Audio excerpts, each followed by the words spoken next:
여러분 반갑습니다. 한국출판문화산업진흥원과 함께하는 온라인 북콘서트, 오늘 진행을 맡은 아나운서 조아라입니다.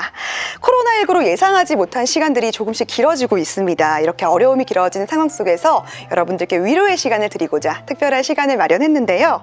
이번 시간에는요, 한국출판문화산업진흥원이 운영하는 지원 사업입니다. 그 선정도서를 만나볼 수 있는 시간인데요. 이번 시간 함께 하실 작가님 소개해드리겠습니다.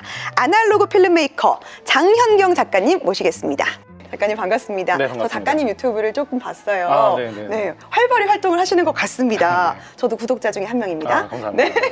이렇게 작가님을 모셔봤는데요. 간단한 소개를 좀 부탁드리겠습니다. 저는 지금 말씀하신 대로 아날로그 필름메이커라고 하는 유튜브 채널의 운영자고요.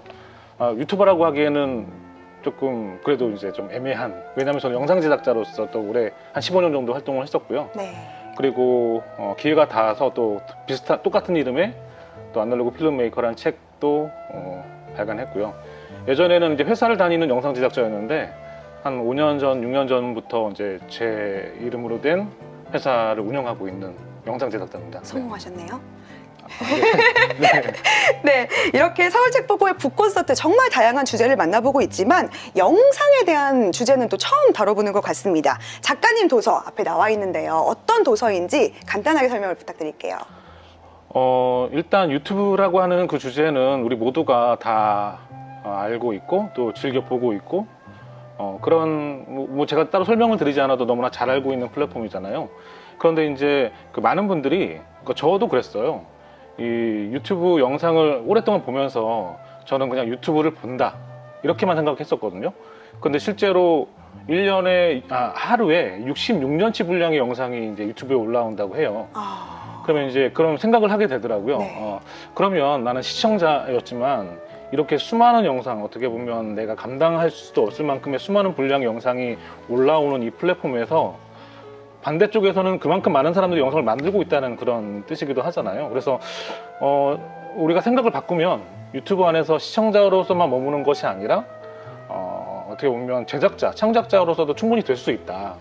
그런 생각을 하게 되니까 이 영상과 유튜브에 대한 그런 좀 진지한 생각들을 좀 하게 됐고요.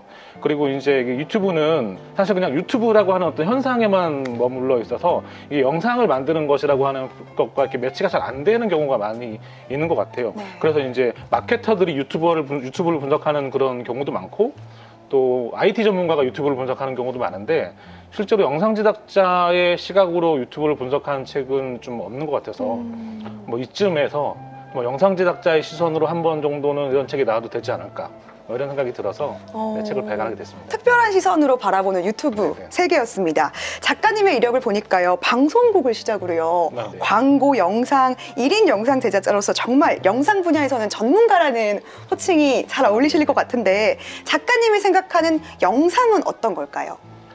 아까 제가 유튜브를 말씀드렸는데 솔직히 이 책도 유튜브에 관한 책이라고 해도 그 과언이 아닙니다. 제가 생각할 때 유튜브 이전과 이후의 시대로 나뉜다고 생각을 하거든요.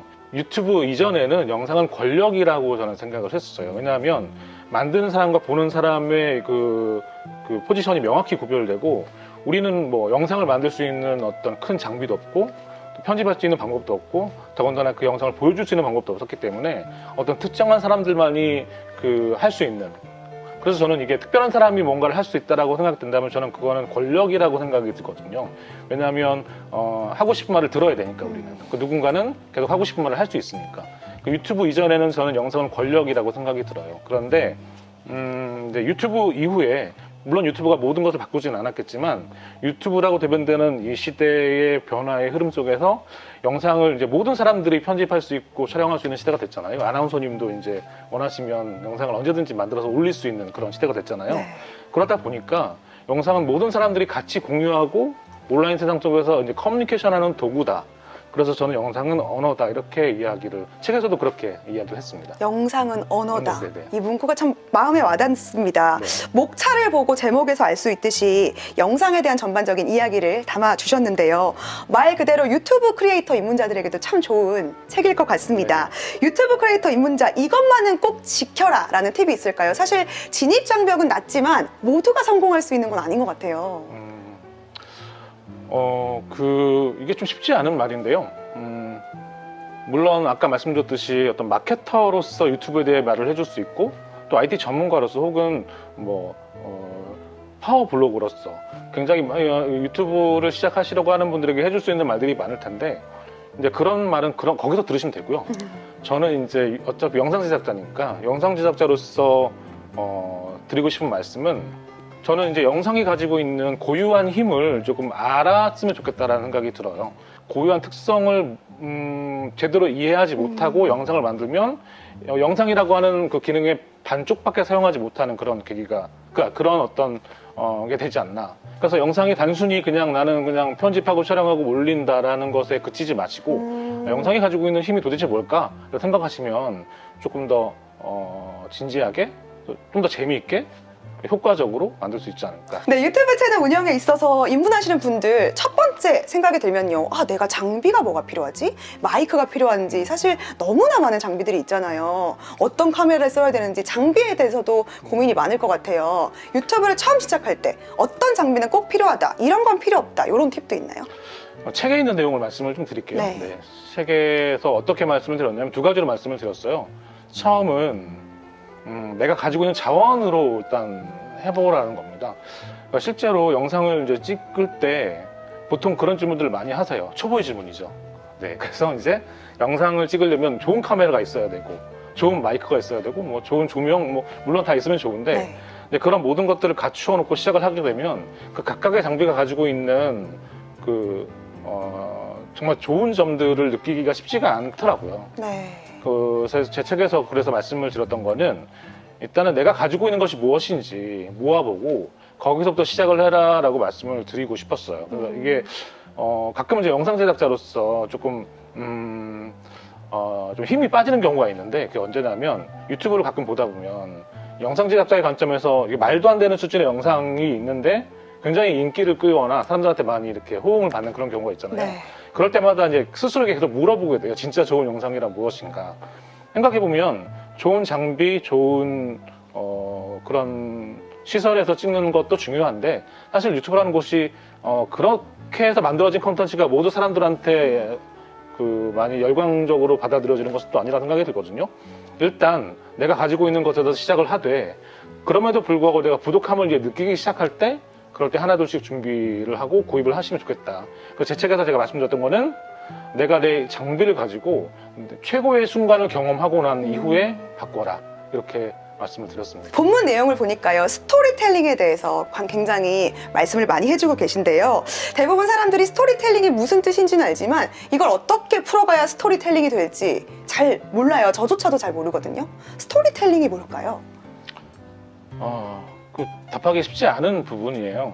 그래서 이 스토리텔링이란 말은 마케터들도 많이 쓰는 말이고요. 또 프레젠테이션을 하시는 분들이 또 어떻게 하면 프레젠테이션을 잘할 수 있을지에 대한 어떤 스킬로 사용하시는 분도 계시고 네. 저는 책에서 말씀을 드렸던 스토리텔링이라는 걸 어떤 의미로 말씀드렸냐면 모든 영상 제작자들은 사실 스토리텔러들이다. 그러니까 스토리텔링을 해야 돼, 해야지 않아야 돼의 문제라기보다는 어떻게 하면 스토리텔링을 잘할 수 있느냐에 대한 이야기를 하는 게 맞지 않느냐라는 생각이 들었거든요. 제가 생각하는 스토리텔링의 기본 원칙은 내가 말하려고 하는 것에 의미를 담는 일이라는 생각이 들었어요. 예를 들어서 나는 멋져라는 말을 하고 싶다면 그냥 나는 멋져라고 말하는 것만큼 조금 단순한 생각의 발상은 없다고 생각이 들거든요. 그럼 나는 멋지다는 말을 하기 위해서 아주 못생긴 사람들 속에서 나를 놓든지 아니면 아주 멋진 사람들 속에서 나를 놓던지 이런 식의 내가 생각하는 멋지다라고 하는 의미들을 생각해서 그것들을 어떻게 하면 잘 표현해낼 수 있을지 방법을 찾는 것이라는 생각이 들거든요. 그러니까 스토리텔링이란 우리가 이야기를 한다는 것일 수도 있지만 시청자들이 자신의 이야기를 또 그 영상을 통해서 하도록 하는 네. 뭐 이런 것들이 스토리텔링이라고 말씀을 드리고 싶은데 네. 자세한 내용은 책에 나와 있습니다. 여러분 보시면, 책입니다. 네네네, 책에서 조금 더 자세한 네네네. 내용을 알아보셨으면 좋겠습니다. 스마트폰으로 인해서요, 거의 모든 사람들이 다양한 유튜브 채널을 접하잖아요. 저도 어제 밤새 유튜브를 보고 즐겼는데요. 유튜브 채널 운영에 정도가 있다고 생각하세요? 정도를 말씀드리기에는 제가 너무 그 주제가 너무 크기도 하고 제가 그런 자격이 될 수 있을지 모르겠습니다만 제가 생각할 때 유튜브는 나의 확증 편향을 조금 강화시키는 툴이라고 생각이 들어요. 예를 든다면 내가 뭐 김치볶음밥 만드는 거 좋아해서 김치볶음밥 만드는 영상을 봤으면 그 다음부터 유튜브의 알고리즘이라는 것이 네. 계속 음식을 만드는 거라든지 혹은 김치볶음밥의 뭐 확장판 뭐 이런 걸 보여준다든지 내가 좋아하는 것들을 끊임없이 발견해서 큐레이션 해주는 것이 유튜브의 특징인데 네. 그렇게 되다 보면 내가 듣기 싫은 것보다는 내가 듣고 싶어 한 것만 계속 보게 되는 그런 일이 유튜브에 일어나는 것 같아요. 예를 든다면 그 보수적인 사람들은 정치적으로 굉장히 보수적인 얘기만 듣게 되고요. 네. 또 진보적인 사람은 진보적인 얘기만 듣게 되고 가짜뉴스에 대한 어떤 그런 이슈도 많이 생기고요. 내가 균형 잡힌 정보를 얻기 위해선 나의 노력이 필요한 곳이 바로 이 유튜브라고 생각이 들어요. 네. 그래서 이제 이 유튜브 크리에이터들, 유튜버들이 가져야 될 마음가짐 정도로 제가 말씀을 드린다면 일단 스스로 정확한 정보를 주려고 노력을 해야 된다는 생각이 들어요. 가끔씩 좀 진실이 아니더라도 좀 가짜로 이렇게 보기 좋게, 듣기 좋게 만들어내는 그런 정보를 좀 가공하는 그런 일들이 가끔 있는데 그걸 잘 아셔야 될 것 같아요. 그렇게 해서 그렇게 했을 때 단편적으로 구독자가 늘어나고 조회수가 좀 늘어날 수 있지만 결과적으로 이 채널이 성장하는데 저해 요소가 된다는 거예요. 네. 굉장히 많은 사례들이 있거든요. 그러니까 유튜브를 내가 꾸준히 오랜 시간 동안 유튜브 채널을 운영하는 것은 꽤 오랜 시간 동안 내가 스스로의 자존감을 느끼고 행복감을 느끼는 과정이라는 생각이 들거든요. 네. 그것들을 느끼지 못한다면 유튜브는 끊임없이 내가 가지고 있는 것들을 소비해야 되는 곳인 거예요. 그런데 내가 유튜브를 통해서 스스로 에너지도 얻고 자기 성장도 경험하고 싶다면 정확한 정보, 정확한 이야기를 시작하는 것이 일단 중요하고요. 그 노력들을 했을 때 비록 느려 보이지만 결국에는 오래 건강하게 갈 수 있다. 두 번째로는 최근의 트렌드가 그 유튜브는 인포메이션 텔러의 시대가 지나고 인사이트 텔러의 시대가 왔다라고 이야기를 하고 있어요. 네. 그러니까 지금 유튜브는 정보의 과잉의 시대잖아요. 네이버보다 더 많은 사람들이 유튜브를 정보를 얻기 위해서 오는데 일단 정보를 주는 것에만 그치지 말고 나의 생각과 나의 통찰과 나만의 어떤 그 경험들이 해석되어질 때 저는 그 채널이 아까 말씀드렸듯이 오랫동안 행복하게 갈 수 있는 방법이라고 생각이 들어요. 단순히 정보 나열에만 그치지 마시고 그 정확한 정보 위에 나의 생각과 나의 관점을 담는 노력을 해보시라 라는 말씀을 드리고 싶습니다. 참 이런 분들만 유튜브를 만들면은 참 양질의 영상을 많이 볼 것 같은데 네. 그렇죠? 사실 좀 잘못되고 있다는 방향의 영상들이 참 많아요. 네. 그런 것들도 선택적으로 저희가 잘 구분을 해야 될 것 같습니다. 시청자 입장으로서도요. 네, 네, 네. 향후의 작품이나 작가로서의 활동에 대한 계획도 있으세요?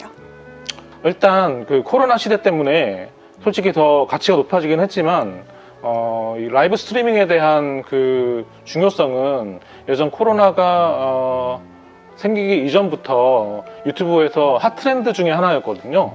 유튜브 안에서 라이브 스트리밍이 굉장히 그래서 뭐 코로나 때문에 더 강화된 면이 없지 않긴 한데 저는 제 채널에서 매주 1회 정도 라이브 스트리밍을 하고 있어요.